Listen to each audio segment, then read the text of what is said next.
છીએ પણ ડાબી અને જમણીમાં આપણે જોઈએ બીજાના ચહેરાને અને સલામ લઈએ. ખાસ કરીને સલામ લઈએ, ઈશ્વરને ધન્યવાદ આપીએ. આ બહુ જરૂરી છે કે આપણે પ્રભુના ચરણોમાં તેના લોકો અને બાળકો તરીકે આપણે બેસી શકીએ છીએ અને આનંદથી બીજાને આવકાર કરી શકીએ છીએ. મેં કદાચ કોઈક વખત એવું જણાવ્યું છે એક પ્રભુના સેવક એક મિશનરી પોતાના જીવનની સાક્ષી કહે છે કે મને પ્રભુના વચનો દ્વારા પ્રભુની વાત કરીને પ્રભુની ઓળખ આપીને મારે એક બધી સભામાં ગયો અને દેવળમાં છૂટ્યા પછી બધા લોકોએ જે મારી સાથે સલામ લીધી ને એ સલામથી મને પ્રભુનું દર્શન થયું અને મેં પ્રભુનો સ્વીકાર કર્યો. અને એટલા માટે આપણે કેવા અને કયા હેતુથી ને કેવી રીતે સલામ લઈએ છીએ એ પણ પ્રભુનો મેસેજ જાય છે અથવા તો પ્રભુનો મેસેજ જતો નથી. આજે સવારે આપણે જે પવિત્ર શાસ્ત્રમાં માત્ર લખેલી સુવાર્તા તેનો 20મો અધ્યાય 31 વચનોમાં વાંચ્યું, બુનર્યના પુસ્તક તેનો 7મો અધ્યાય અને 6ઠી કલમ કે 11મી કલમ અને રોમનના પત્ર તેનો 5મો અધ્યાય અને 6ઠા વચન કે 11મો વચનોથી વાંચ્યા છે તેના પર અને ખાસ પ્રભુ ઈસુ ખ્રિસ્તે જે દ્રષ્ટાંત આપ્યું છે તે દ્વારા જે શિક્ષણ આપણને મળે છે તે મેળવવા માટે આપણે કોશિશ કરીશું. આવો આપણે પ્રભુના વચનોમાં જઈએ તે પહેલા પ્રાર્થનામાં જોડાઈએ. અમારી પ્રાર્થના સાંભળનાર પ્રભુ, જેનું વચન અમારી ભાષામાં અમને આપ્યા છે, વચનો દ્વારા જે પોતાનું પ્રગટીકરણ જાહેર કરે છે અને અમારી સ્થિતિ દર્શાવીને અમારા પ્રત્યે જે ભલા છે અને અમારા માટે જે કર્યું છે તે અમને શીખવે છે. આજે વાંચેલા વચનો દ્વારા તમે તમારું પ્રગટીકરણ કરો અને અમારી સાથે વાત કરો. અમારા માટે રાખી મૂકેલા આશીર્વાદ એ વચનો દ્વારા પ્રત્યેકને આપો. એટલા માટે અમે તમારી પાસે આવીએ છીએ.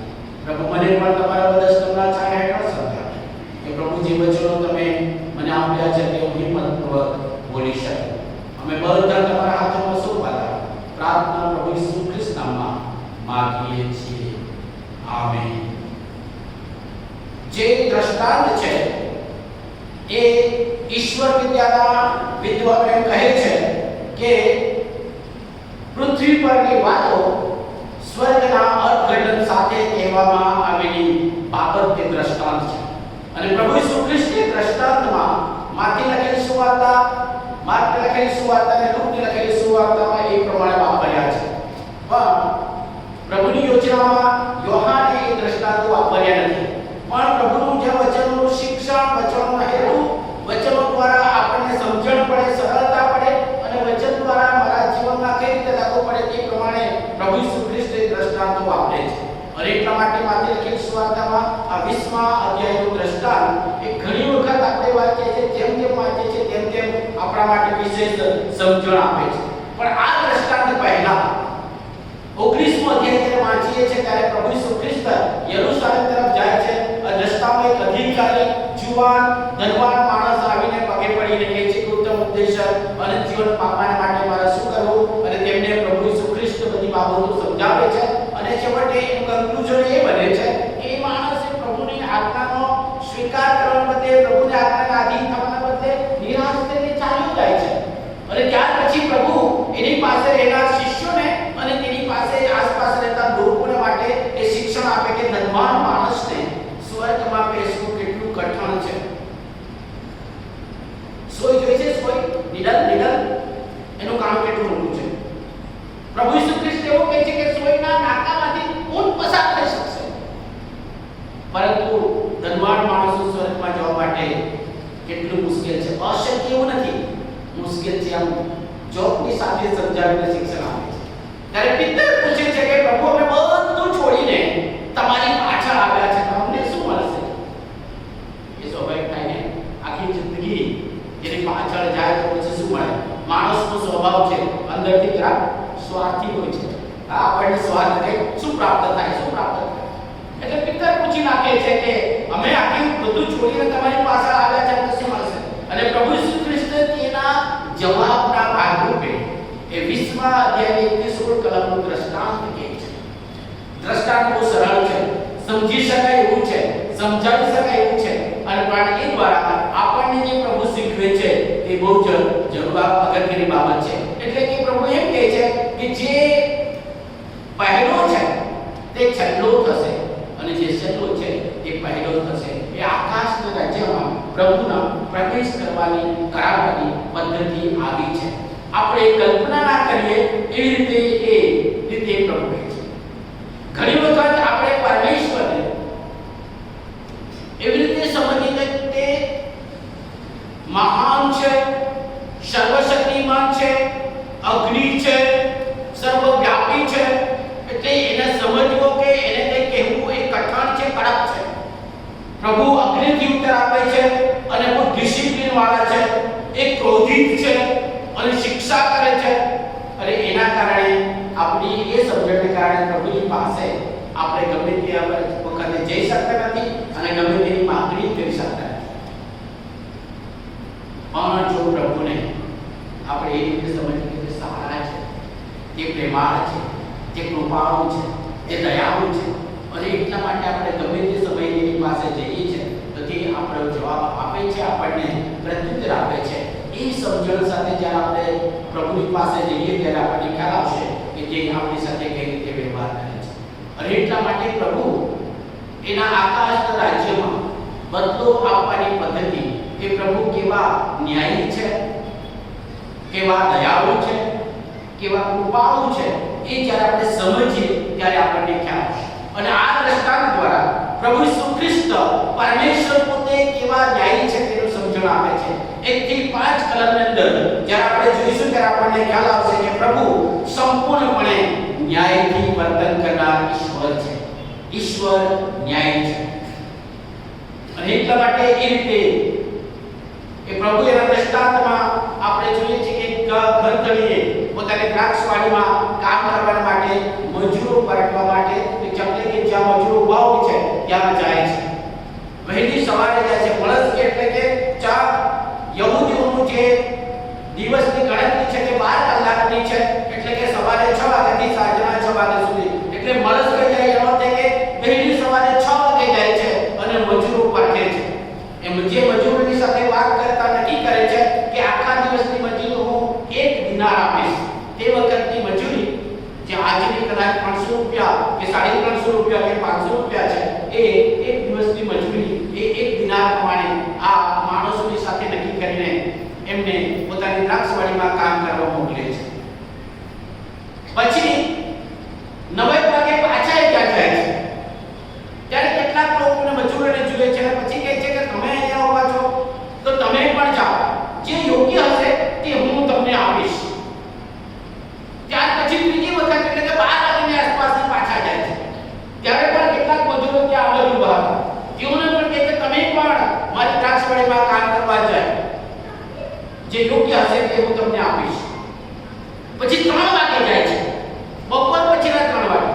ત્યારે પણ કેટલાક મજૂરો ઉભા છે, તેમને પણ કહે છે કે તમે પણ મારી દ્રાક્ષવાડીમાં કામ કરવા જાઓ.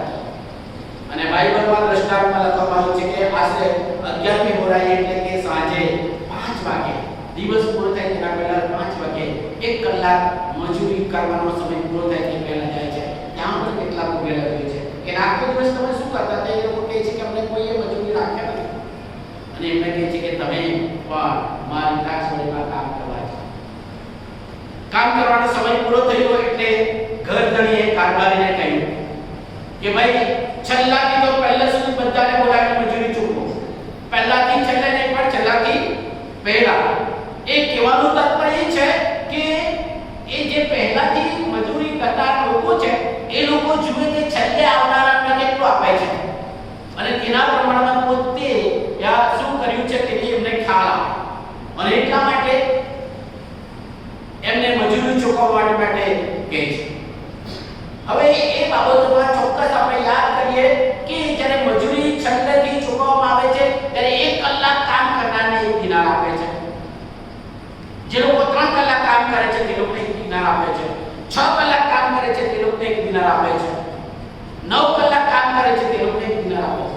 અને છેવટે જે લોકો આખો દિવસ કામ કરે છે, જે લોકો તાપ અને તડકો વેઠે છે, લૂ સહન કરે છે, સખત કામ કરે છે, તે લોકોને કેટલું આપવામાં આવ્યું? 1 દિનાર. અને બાઇબલમાં લખવામાં આવ્યું છે કે આ છેલ્લા લોકોએ જ્યારે અગાઉના પાછળ આવનારાને ચૂકવાતું હતું ત્યારે જેમ જેમ તેને ચૂકવ્યું તેમ એ લોકો મનમાં વિચારતા હતા કે ભાઈ અમને વધારે મળશે. કારણ કે લોકો ઓછું કામ કર્યું તો પણ જે લોકોને 1 દિનાર આપ્યું તો અમે તો આખો દિવસ ડ્યુટી કરી છે એટલે વધારે આપવામાં આવશે. પણ એવું બન્યું નહીં અને એવું ના થયું એટલા માટે એ લોકોએ કચકચ કરી. કચકચ કરવા માટે માણસોનો આપણો સ્વભાવ છે નહીં. ઘણી વખત કંઈ થાય એટલે આપણે કચકચ કરીએ. એટલે શબ્દો ગુજરાતીમાં વાપરે છે કચકચ, બરાબર. Murmuring, disappointed and speaking against honour. એટલે એ લોકોએ કચકચ કરી કે અમે આખો દિવસ શું સહન કર્યું, આખો દિવસ અમે આ વેઠું કર્યું, આખો દિવસ તાપ અને તડકો અને તરસ સહન કરી અને કામ કર્યું, અમને એક જ દિન આપવામાં આવ્યું. એ ગ્રંથણી એ શું કહ્યું? ભાઈ સાંભળો, મેં જ્યારે તારી સાથે મજૂરી માટે હું બોલાવવા આવે ત્યારે કઈ રીતે કેટલી મજૂરી નક્કી કરેલી? તો તને તારી સાથે નક્કી કરે કેટલું મળ્યું કે ના મળ્યું? એટલે તું સંતોષ કરી લે.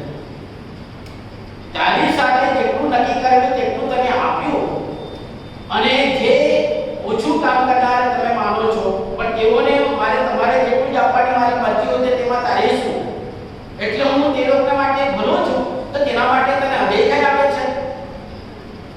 અને એ બાબતથી આપણને એ શિક્ષણ મળે છે કે પ્રભુ ન્યાયી છે. એ કદી પણ કોઈનો અન્યાય કરતા નથી. ઈશ્વર કોઈને પણ તેમની અયોગ્યતા મુજબ શિક્ષા કરતા નથી કે ખરાબ કરતા નથી. અને એટલા માટે રોમન પત્ર નીચે 5-8 કલમની અંદર આપણે જોઈએ છે કે જેમણે સારું કર્યું હશે તો તેમને સારો બદલો મળશે, જેમણે ભૂંડું કર્યું હશે તેમને ભૂંડો બદલો મળશે. યાદ રાખીએ, પ્રભુ આપણી સાથે જે કંઈ વ્યવહાર કરે છે તે આપણા કરતા બીજાને વિશેષ સારું આપે છે ત્યારે આપણે કદી પણ અદેખાઈ કે જુદો વિચાર કરવાનો નથી, કારણ કે ઈશ્વર ન્યાયી છે. બધાને માટે એ સરખી વ્યવસ્થા આપે છે. सभी को एक तरीके से वो ट्रीट करता है. અને એટલા માટે ઈશ્વર ન્યાયી રીતે આ પહેલા કામ કરનાર મજૂરની સાથે વર્તે છે. બીજી બાબત જો આપણે વિચાર કરીએ તો ઈશ્વર કોઈને પણ તેની યોગ્યતા કરતા ઓછો બદલો આપતા નથી.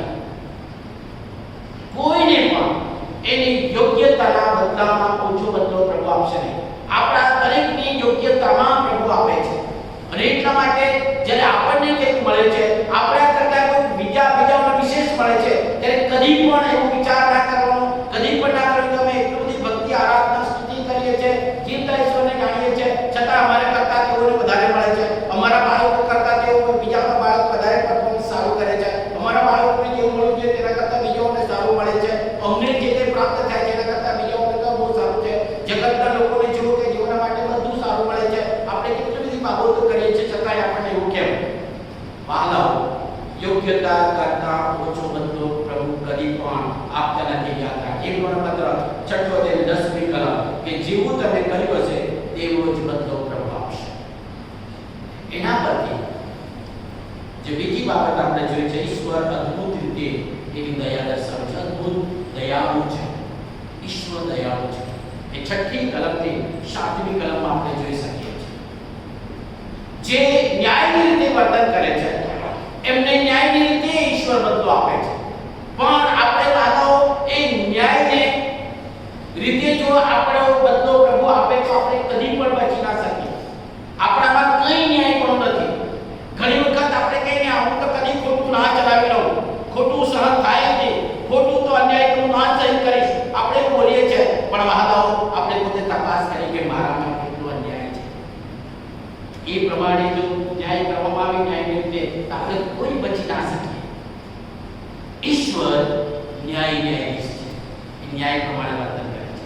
પણ ન્યાય રીતે જ્યારે એનો બદલો આપણને મળે ત્યારે આપણે કદી પણ કોઈ બચી ના શકીએ. અને એટલા માટે ઈશ્વર એ અદ્ભુત દયાળુ છે. આ દ્રષ્ટાંત પરથી આપણને ખ્યાલ આવશે.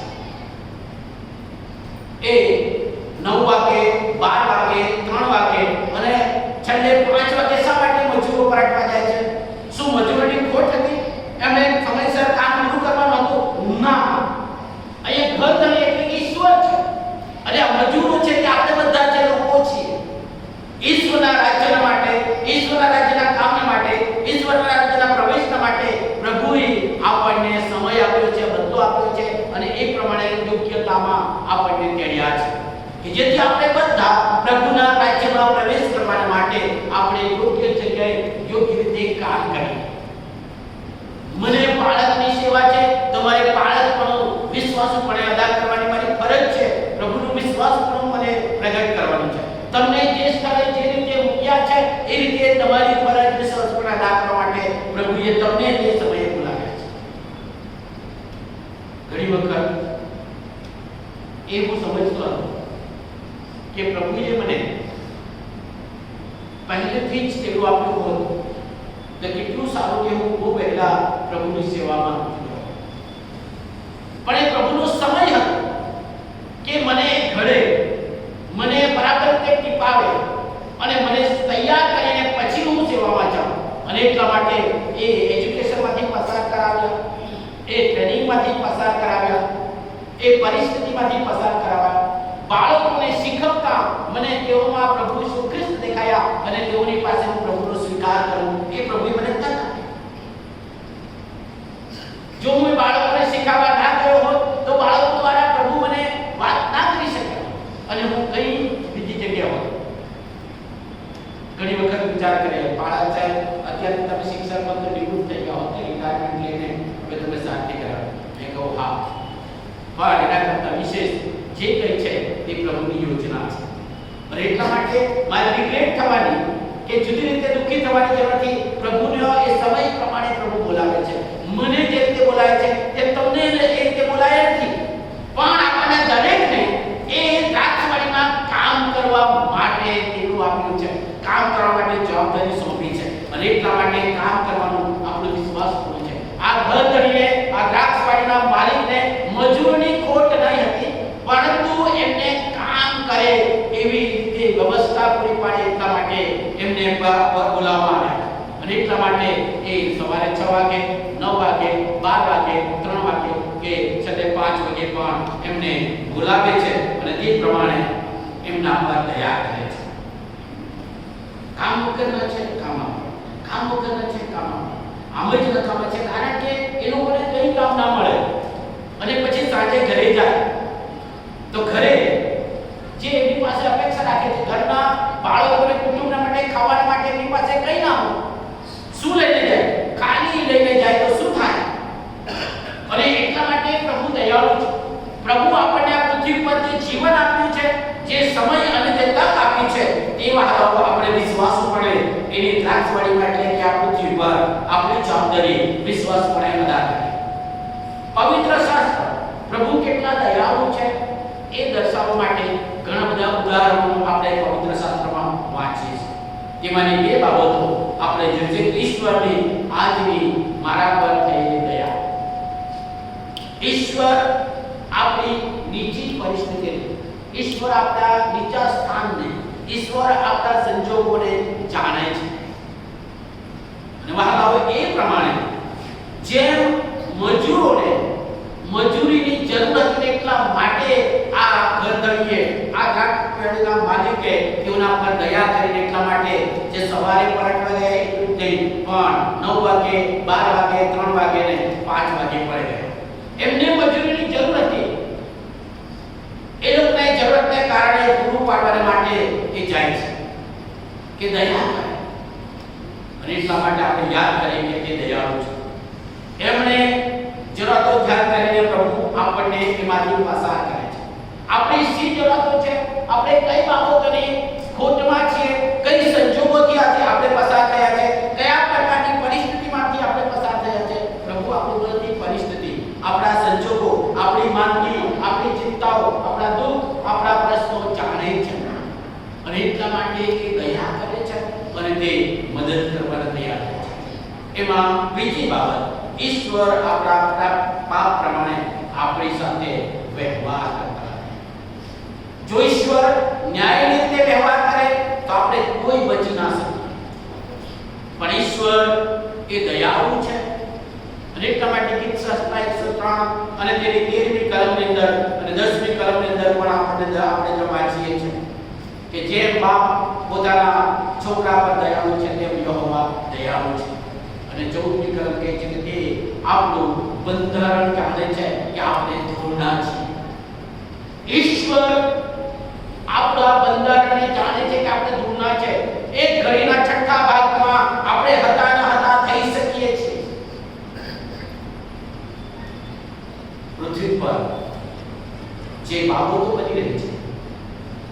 ઘણી વખત જગતના કહેવાતા આગેવાનો કે અધિકારી લોકો કે જેની પાસે સત્તા છે, જેની પાસે સંપત્તિ છે, જેની પાસે એજ્યુકેશન છે, જેની પાસે બધી બાબતો છે, તેઓ જાણે કે અમે એક અંકુશમાં રાખી શકીએ છીએ, અમે બીજા ઉપર હાવી થઈ શકીએ છીએ, બીજા ઉપર અધિકાર ધરાવી શકીએ છીએ.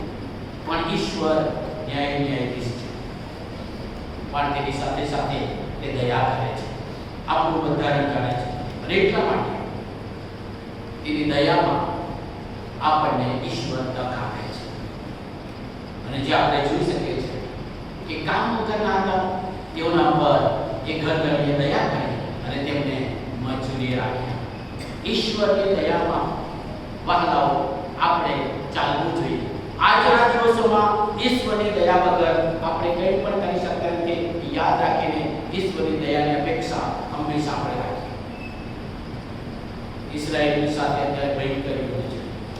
જુદા જુદા વર્ષોમાં મેસેજો છે, સમાચારમાં મેસેજો છે, જુદા જુદા મેસેજો આવે છે. નિર્દોષ બાળકો, નિર્દોષ લોકોને ભોગવવું પડે છે એવા સંજોગો છે. એવા સંજોગોમાં આપણે વિચાર કરીએ કે બાળકોને કે એવા નિર્દોષ લોકોનો શો દોષ છે કે જેઓને આ વેઠવું પડે છે. પણ ઈશ્વર એ દયાળુ છે, એ દયા કરીને યોગ્ય સમયે એ તેનો સામર્થ્ય બતાવે છે. એની દયાનું ચોક્કસ ઉદાહરણ અને જીવતું જે દ્રષ્ટાંત કે નમૂનો છે તે પ્રભુ ઈસુ ખ્રિસ્ત વધસ્તંભ પર ચડાયા છે. ઈશ્વર આપણા પર એટલી બધી દયા કરે છે, એટલી બધી દયા કરે છે કે જેનો એકાકી તેને દીકરો આપે કે એ સારું કે જે કોઈ તેના નામ પર વિશ્વાસ કરે તેનો નાશ ન થાય, તે પણ અનંત જીવન પામે. એટલા માટે તે વધસ્તંભ પર એ ન્યાય ચૂકવવા માટે એ વધસ્તંભ પર ચડાઈ ગયા અને તે એની દયાનો ઉત્તમ નમૂનો છે. એના પરથી ત્રીજી બાબત આપણે જોઈ શકીશું કે ઈશ્વર માની ન શકાય એવા કૃપાળુ છે. ઈશ્વર માની ન શકાય એવી કૃપા આપણા પર કરે છે. આ મજૂરોના સંબંધમાં એ જ હતું. પહેલા જેઓ મજૂરો કામ કરતા હતા તે લોકો કલ્પના પણ ના કરી કે જે છેલ્લા 1 કલાક કામ કરનારને 1 દિનાર મળશે. વારંવાર આપણે જો વિચાર કરીએ તો ઘણા બધા પ્રશ્નો, પણ 1 કલાકમાં કેટલું કામ થાય, એમને કેટલું મજૂરી ચૂકવવાનું, જે લોકો વધારે કામ કરે છે તેનું શું, કેટલું પરિણામ શું આવે, શું ફાયદો થાય, 1 કલાકની અંદર, 3 કલાકની અંદર, 6 કલાકમાં કેટલું કામ થાય, એના કરતા આખો દિવસ કામ કરે તો સારું છે. એ ઘણા બધા પ્રશ્નો છે, પણ આ ઘરધણી એ પ્રશ્નોના જવાબો એ રીતે આપતા નથી. એમને જે યોગ્ય લાગ્યું તે પ્રમાણે કરે છે અને એટલા માટે તે જીવના પ્રત્યે કૃપા દર્શાવે છે. કઈ કૃપા છે? એ છંદથી પહેલા સુધી જ્યારે ચૂકવણું કરે છે, 1 કલાક કામ કરનારને, આખો દિવસ કામ કરનારને બરાબર કરવા માટે એનો અધિકાર છે. એ તેની કૃપા છે. અને એટલા માટે જેઓ આખો દિવસ કામ કર્યું છે તેઓ કચકચ કરતા કહે છે કે ભાઈ અમે આખો દિવસ કામ કર્યું તો પણ અમને 1 જ દિનાર આપ્યો. પરંતુ ઘરધણી જવાબ આપે છે કે ભાઈ તમારી સાથે જે નક્કી કર્યું તે તમને આપ્યું છે, હું એમને વધારે આપું કે ઓછું આપું તેમાં તમારું શું? ઈશ્વર આપણા પ્રત્યે એવા કૃપાળુ છે. અને એટલા માટે પહેલી બાબત યાદ રાખી, ઈશ્વર આપણા પ્રત્યે પક્ષપાતી નથી. જ્યારે તે બીજા માટે ઉદાર હોય છે ત્યારે આપણને એવું થાય છે કે ઈશ્વર મારા માટે પક્ષપાત કરે છે. ઈશ્વરની ઉદારતા બીજા માટે બધા હોય છે ત્યારે આપણને અન્યાય થાય છે એવું આપણને લાગે છે. એ ઘરધણી 1 કલાક કામ કરનારા માટે 1 દિનાર આપે છે, આખો દિવસ કામ કરનાર માટે 1 દિનાર આપે છે. એટલે જે આખો દિવસ કામ કરનાર એ કહે છે કે અમને અન્યાય થયો છે. પરંતુ એ ઘરધણી શું કહે છે કે મારે એમને ઉદારતાથી આપવું છે, તેમાં તમારે શું? માનવ યાદ રાખે, ઈશ્વર આપણા પ્રત્યે પક્ષપાતી રીતે કદી પણ બનતા નથી. જ્યારે તેની ઉદારતા બીજા માટે આપણા કરતા વધારે પ્રગટ થાય છે ત્યારે કદી પણ કચકચ કરવાની નથી અને કોઈ પણ તે કમ્પ્લેન કરવાની, નિરાશ થવાની જરૂર નથી. ઈશ્વર ન્યાયાધીશ છે અને તે ન્યાય પ્રમાણે કરે છે. પહેલા તો એવું થવું જોઈએ, ઘરધણી કહ્યું તેમ ભાઈ તમારે આનંદ કરવો જોઈએ. કેમ કે આ લોકો 1 જ કલાક કામ કર્યું તો પણ અમારે જેટલું જ મળ્યું અને અમે આખો દિવસ કામ કર્યું તો પણ અમને એટલું મળ્યું. 1 કલાક કામ કરનારને પણ અમારે જેટલું મળ્યું. આનંદ થવો જોઈએ કે નહીં થવો? પણ માનવ તરીકે આપણને આનંદ થાય નહીં થાય? આપણામાં અધિકાર એટલે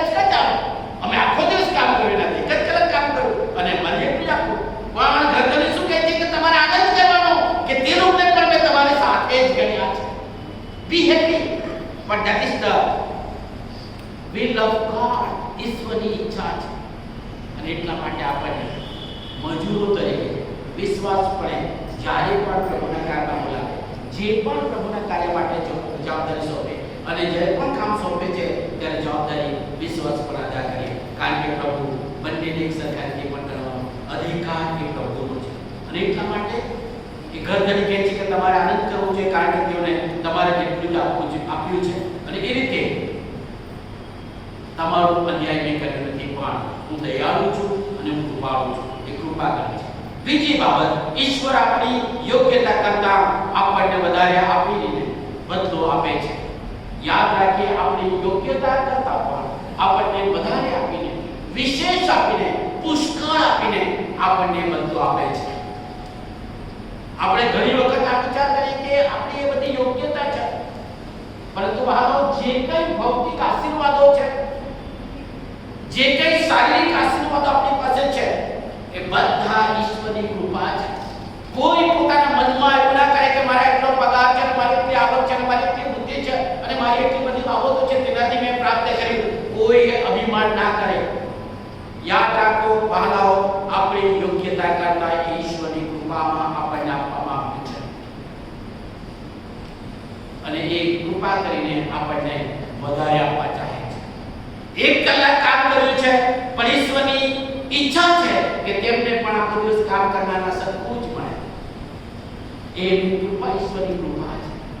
વહાલો, એટલા માટે આ દ્રષ્ટાંતમાં આપણને એ પણ શીખવા મળે છે કે આપણી યોગ્યતા કરતા ઈશ્વર આપણને વધારે આપે છે.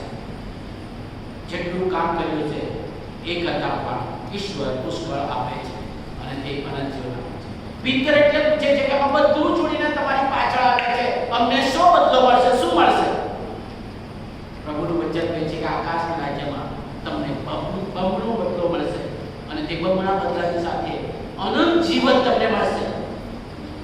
You will receive eternal life. અનંત જીવન તમને આપવામાં આવશે. એટલો આશીર્વાદ એ અપેક્ષા કરતા, યોગ્યતા કરતા વધારે આપવામાં આવે છે. ઈશ્વર આપણી યોગ્યતા પ્રમાણે કૃપા કરતા નથી, પણ એની કૃપાને અંદર સંભાળે છે. અને એટલા માટે ઈશ્વર તેની કૃપા એના પર વિશ્વાસ કરનારને બચાવ કરે છે.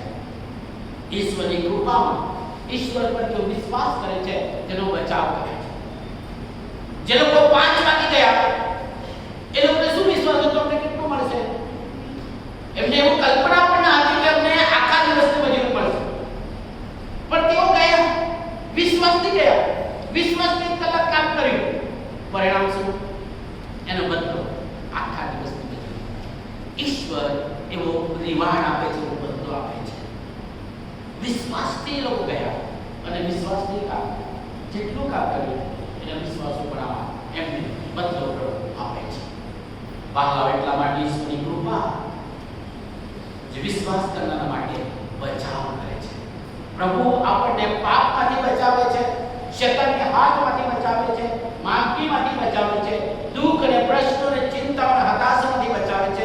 જીવનની અંદર બધી પરિસ્થિતિમાંથી પ્રભુ આપણો બચાવ કરે છે જો આપણે વિશ્વાસ સાથે એને આધીન થઈએ છીએ અને વચન પ્રમાણે આપણું જીવન સમર્પિત કરીએ છીએ અને કામ કરીએ છીએ. ત્યારે પ્રભુ આપણો ઉદ્ધાર કરે છે, બચાવ કરે છે. અને એટલા માટે વહાલાઓ, પ્રભુએ આપણને તેના લોક તરીકે, મજૂર તરીકે જવાબદારી સોંપી છે. જેથી જવાબદારી વિશ્વાસપણે અદા કરવા માટે મને તમને પ્રભુએ તેડ્યા છે. શું એ વિશ્વાસો પણ પ્રભુ પર વિશ્વાસ રાખીને આપણે એ ન્યાયી છે, એ દયાળુ છે, કૃપાળુ છે તેવો અનુભવ કરી શકીશું અને એ પ્રમાણે જીવનમાં જીવીએ. પ્રભુ મને તમને એવી સહાય અને કૃપા આપે કે જેથી આપણે જ્યાં છે ત્યાં જે સમય છે તે સમયે વિશ્વાસપણે પ્રભુની પાછળ રહીએ અને આપણે કામ કરીએ અને આપણે સેવા એ પ્રમાણે કરીએ. પ્રભુ એનો બદલો આકાશમાં મોટો આપશે. પ્રાર્થના કરીએ. જીવંત અને મહાન પ્રભુ, અમારી અયોગ્યતામાં તમારી યોગ્યતા તમે પ્રગટ કરી